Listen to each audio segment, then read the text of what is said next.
તો બધાને જય શ્રી રામ.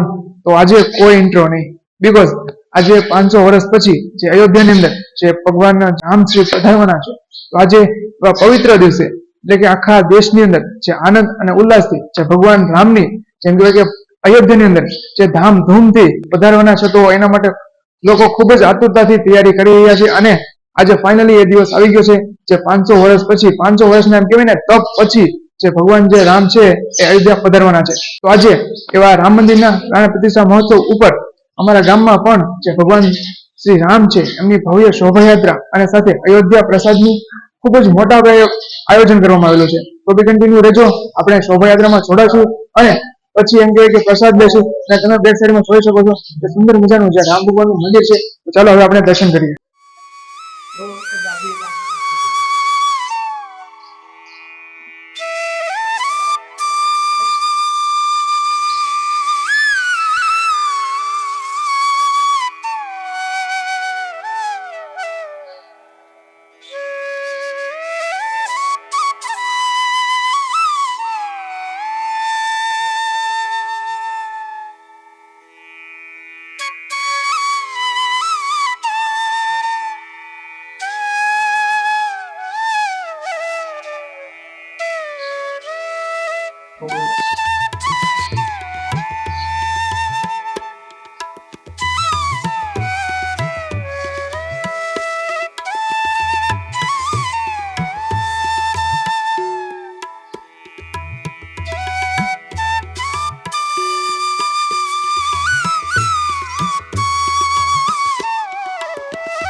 છોડી ગઈ પ્રસાદ નો